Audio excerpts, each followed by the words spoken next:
So I went to this conference many, many years ago when I started my PhD. Like I went back for my PhD, I was like 500 years old, but I was really dedicated and worked really hard. And I went to this conference with a bunch of PhD people and all these tree care company head honchos, right? Bartlett, Davy, all the big wigs who write a lot of these fertilizer prescriptions. I want you to get that word, a prescription, and they still do it now. You're writing something for the health of the tree, right? So you want to be very accurate in how you do it. Anyway, at this conference, they were yammering, it's great, everybody's talking at once, and super excited because they were rewriting the specifications for fertilization. And this one guy gets up, he was from the University of Wisconsin, his name was Bob Miller. He wrote a book, by the way, if you're interested in urban forestry, he wrote a book called Urban Forestry, the Management of Trees. And he stood up and said, I just have a couple things to say. He said he was doing this research project with one of his grad students, and they put a tracker, like, a nuclear tracker, it's safe, I don't remember what exactly it's called, and that's not quite right, but they put this tracker on the nitrogen molecules in a fertilizer that they applied to the trees, right? And they said, we want to find out where this stuff is going. Where is it going? Where do you think most of it went? Into the ground and then into the water table. No matter how healthy the tree was, no matter how big the tree was or young, or if it was actively growing, it didn't matter. Most of it was going into the water table. So he was saying, we really need to be more thoughtful at how we are applying fertilizers. There are states that you have to have a license to apply fertilizers, like I believe Florida is one of them, like you do with pesticides. It is considered a pesticide if you ever go look at their manual. It's in there. So he started saying we need to start asking these kind of questions. Where is it going to go if it leaves the plant? If it doesn't go into the plant, where is it going to go? Is it going to harm anything? Is it going to harm the plant? Is it going to harm the environment? All of those things, like, is it really doing any good, right? We have to think about those things. And I'm not saying tree care companies are doing anything in bad faith, but it is their mission to sell products, right? It is their mission to sell fertilizer programs. That's what they do. They call them healthcare programs. So the good ones do a heck of a lot more than just fertilize, right? They come in and they do root invigoration things, using an air spade and bubbling up the soil and doing all kinds of cool things. It's not just about applying, oh, here we're going to throw some fertilizer down and everything's going to be great. Number one, if the plant is unhealthy, what's the first thing you need to do? You need to figure out why. What is the reason? I mean, and I've had some great lively conversations with my colleagues in the tree care industry, because I've sometimes called to the same site after they've been there. And then they get a call from them, Barb, why are you telling these people to not use fertilizer? Well, why are you telling them to use it? Because in many cases, that's not what the problem was. You have put a new house in a wooded area and you compacted the crap out of the soil.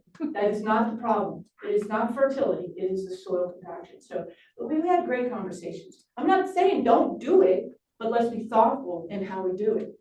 All right. So you guys might have heard of ANSI, the American National Standards Institute. They collect standards for all kinds of industries, not just our industry. ANSI A300 happens to deal with the fertilizer standards. There's ANSI, there's a couple other ANSIs. There's a Z1 or stuff that has to do with pruning, right? Planting. There's a bunch of them, and they're created by the industry themselves, the specifications based on research, right? Based on science. And good, solid anecdotal information that contributes to successful plantings. So this one was all about writing these specifications to how to fertilize trees and wood plants. That's what it's all about, right? So you can buy them. You can go online, Sally, you have to stay sell them. But you can buy little booklets. I think even if it's electronic, you have to pay a certain amount, but you just go to ANSI standards. You can get any of them that you want. You can get them from the ISA directly if you want as well. So it's kind of, how are we going to do stuff that's going to be beneficial to plants, right? We're trying to help them, not hurt them. So here they came up with these defined objectives. Only, notice that is underlined, only if you're trying to overcome something that you know. How do you know? Soil test. You got a soil test. And if it's a specimen tree, and you get a soil test that's back, geez, that doesn't tell me enough. You might have to take foliar analysis. You might have to take foliar samples. NCDA lab does those too. They're, I think, $12 or so a piece to do a foliar analysis. So that tells you, okay, maybe you have enough in the ground here, but it's not seeming to get to the tree. What's going on? So maybe it's something else going on in the tree itself, right? It's vascular system or whatever.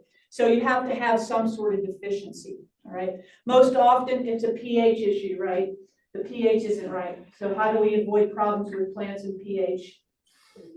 We pick the right plant, right? Number one, you can amend it. You can do some amending, either lime or sulfur, or a few other things, compost and things. But you have to know which compost and what those amendments are doing to the pH. So you're trying to increase vegetative growth, flowering or fruiting. Okay, that's very specific to different plants, right? Each plant kind of has its own nutrient requirements, and we don't have a great thing that says, hey, this plant wants this much, this much, this much. Just hasn't been done because there's so many stinking plants, right? Only so much time.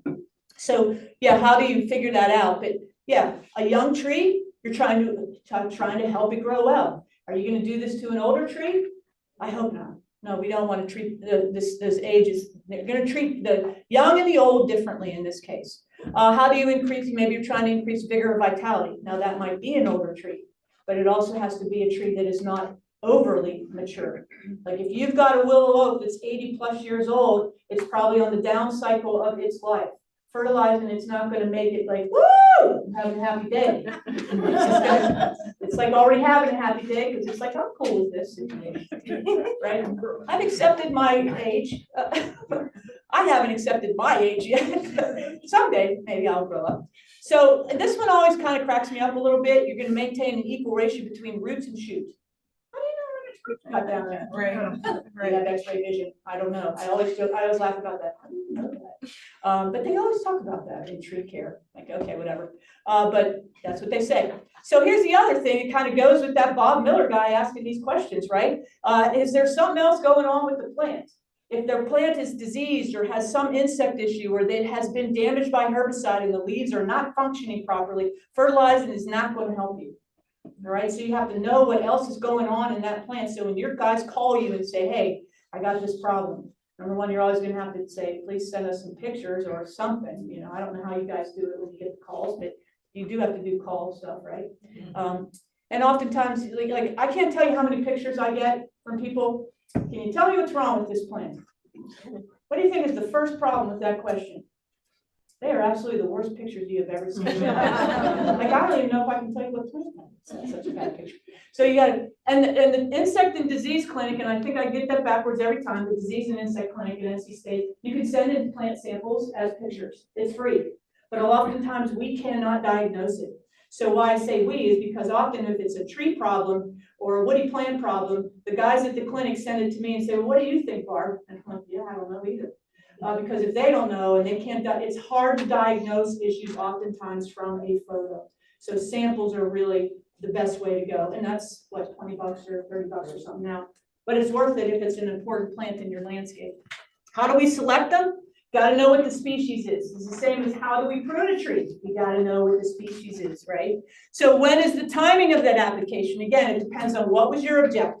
You think about your objective and then you say, all right, I'm either trying to maintain or I'm trying to get new stuff to happen, okay? You have to think about the soil. Texture is incredibly important, right? What kind of soil texture do we have? If it's a sandy soil, it drains really fast, right? So you're going to possibly determine how much you apply at different times is going to be different, right? Versus a clay type soil. So it can get really quite complicated. And if the homeowner doesn't have any clue about this, this is when you say you really need to hire certified owners. All right. What is the nitrogen type? Can anybody give me an example of a nitrogen type you might apply? This is getting into chemistry. Yes? Urea. Urea. Urea's got a lot of nitrogen in it, right? What is it, 45 or something up there? And then there's another one. Blood meal. What is it? Blood meal. Blood meal. Blood meal? Yep. How much nitrogen does that have? 3 times. Actually, it's pretty low. Is it? Compared to that, for sure. Yeah. So then we got ammonium and we got nitrate. Those are the two big ones, right? Plants do not know. They don't care. Like if you're putting down an organic form of nitrogen versus an inorganic form, urea is a little weird because it's an inorganic, organic. It's an odd little ball. But nitrogen, like ammonium and nitrate, are both inorganic. right? The plant can only take up inorganic ions. It cannot take up compost or whatever directly, right? It has to be broken down by bacteria to be in either the ammonium or the nitrate form in the soil. All right, both of those have a different charge. Now we're getting into science, right? But if you talk about soil, right, clay soil, who knows what kind of charge clay soil has? Mostly negative. It's negative, yeah. And so ammonium is positive. So it's going to stick to there, right? Nitrate is negative. So where is it going to go? You have to know that, because why is that important? Like, so you think about some of your cool season vegetable crops, right? Same kind of theory. Like they're early spring, that's when they're growing. So you could apply a nitrate-based fertilizer, and it's going to take them right up, right? Because it's right there and it's ready to go. But if you have a plant that's not really actively growing until later, you might want to use ammonium. Okay, so understanding what the nitrogen component is, and is it inorganic or organic, that's a huge big conversation. And using the word organic always gets like, yeah, because some things, even osmocote, right? Osmocote is a slow release fertilizer. Some people sort of call it organic, but it's processed. Even compost is processed. Blood meal is processed. So how do you know what I mean? It gets all that weird stuff about organic or not organic. All right, how old is the plant? Young or old? Very different. Is the plant under stress? Because if that plant is under stress, then we're probably definitely going to want to put a slow release down if that's in the prescription of healthcare, right? How much it costs.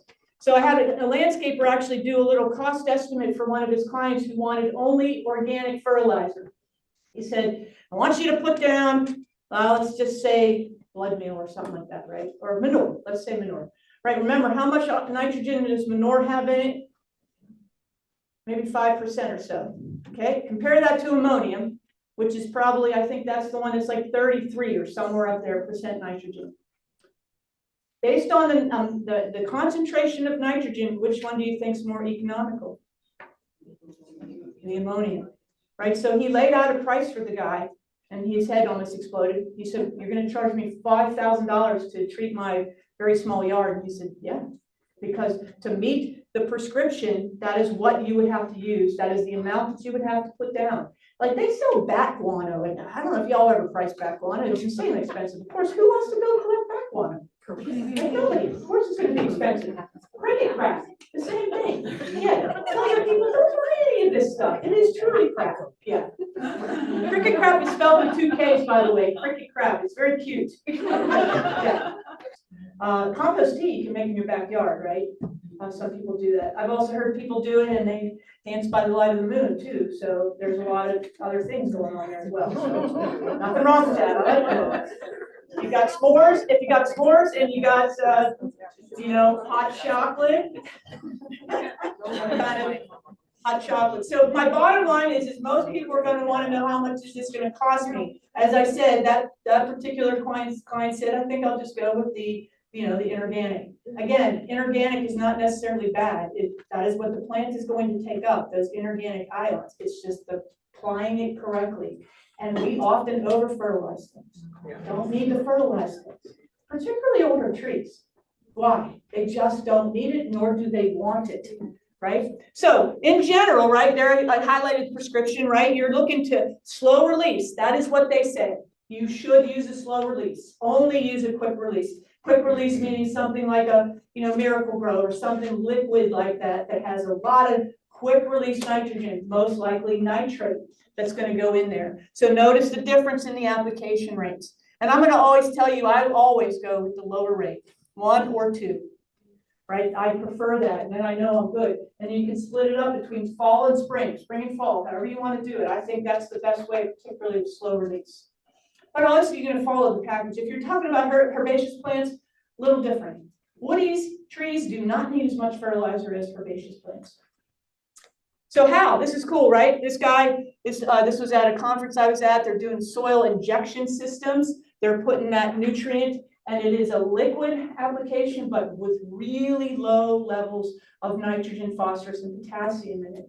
right? Potassium and phosphorus in particular, they're really concerned about getting into the water table, right, with nitrogen. That's why we do those stormwater devices to kind of take it out of the system. They invented this really cool tool. This is a company called ArborGuard in the Charlotte area, and it was a mining tool that they adjusted. They somehow adapted to this, and it shoots one. They pull one handle and it shoots air into the ground. Pull the other handle and it shoots the water into the ground, so it breaks up the soil too. It helps with mitigating compaction. See, it bubbles up out of the ground like crude. You see that right there? That's pretty cool, right? And you can see the soil lift as he did it. You can see the soil puff up. Does it last forever? No, but it's a really great way to get the nutrients to the tree roots below the turf grass. All right, watering. So I just remind people that you have these things called phalanges, right? That you can put in the ground and wiggle them around and say, hey, is this wet or not? Right? We forget some of these things, right? But you can also take a soil probe with you. It makes you look really cool, right? If you get a soil probe, pull out of your trunk and yeah, look at that. Yeah, so you're popping that thing in the ground. Here's a hint. If you've got that soil probe and you cannot get it into the ground, it says, oh, the soil could be compacted. Now, if you had tried to do that yesterday, it might say the soil is really dry, right? So when I first came to NC State, we had students out behind Kilgore in the big grassy area out there, and they had torn down a greenhouse, and they left it in the ground. There's like a probably time capsule down there. And they just threw this really crappy soil over the top of it, and then they planted grass and they put some trees in, and nothing ever really looked very good, including the turf, because there was no real topsoil there, right? So I had the students out there, and we were trying to get the soil probe in the ground. You could get it no further than about 2 inches, maybe. Now that I've been there almost, 17 years or so, you're getting a little further. But that's the problem. Why didn't they start out with good topsoil and put that on? Even turf needs love. You know, you need good topsoil. So we couldn't get it in there. Now that everything's breaking down and we're getting a cycle, but they could have avoided that a little bit, right? Plus the water drained right off of it like a sheet, right? Because it was so compacted. Okay, watering. Yeah, lots of different ways. It's hard for me to give you a distinct, hey, this is how much water you should put down, because it varies based on the tree, right? We've tried to come up with things. How many gallons per caliper inch of a tree? Usually we'll say, yeah, you should apply 10 gallons of water, 10 gallons of water per caliper inch. You got a 2-inch caliper tree, 20 gallons. How often? Once a week, maybe twice a week. How long? Maybe throughout its entire establishment period. Should it be in the summer? Absolutely. Right, again, so you see how it gets really tricky to give people very specific guidelines on how to water. How long do I hold the hose on there? Well, I don't know. How much water does your hose deliver? You see what I mean? So it gets a little, so you can time it. Tell them, this is what you want to do. You want to make sure you soak it into the ground. And I will tell you, it is longer than you think. Way longer than you think. Because we get folks in the greenhouse industry telling us, are you teaching your students how to water properly? Well, we hope we are, but yeah, that's something that's hard to learn. Because you see people in the nursery, it's like this, whoosh, everything's water, not a chance. Right, so soaking it, re-soaking it, and making sure it moves down there, especially container grown, right? Because again, remember, it is hydrophobic, it's not soil. So let's tell them, hey, get your 5-gallon Homer bucket, put the hose on there and time it. How long does it take to fill it up? 5 gallons. Now you know how long you need to water in order to get a certain amount down there. But as I said, it is deeper than you think. It takes longer than you think to get it down to where the roots are. By the way, here's a quick question. How deep do you think the roots of those trees are out there in the ground? How deep? How deep do you think they go? That big mature oak out there. 3 feet. That is right. Right on. You guys are on top of it. No more than about 3 feet. Right, so mature trees here in this part of the world, that's as deep as they go. We have one species in this state that I know for sure has taproot. Anybody know what it is? It is a pine, but which one? It's the longleaf pine. Pinus palustris. It's not Pinus taita, the loblolly. Loblolly does not have that. Why do you think longleaf needs it? Sandy soil. Yep, sandy soil is where it grows, right? It's kind of in Hurricane Alley down there. So it's in those big open prairies. So it has a much deeper taproot. Now somebody told me once that sweet gum does. I've never dug one up, so I don't know if that's true. Maybe it is. But oaks and stuff, they start out with a taproot, but they hit that layer down there where there's no water, really. There's water, but there's no nutrients, there's no nothing. It's pretty compacted, it's a subsoil, and they stop. and then they go sideways.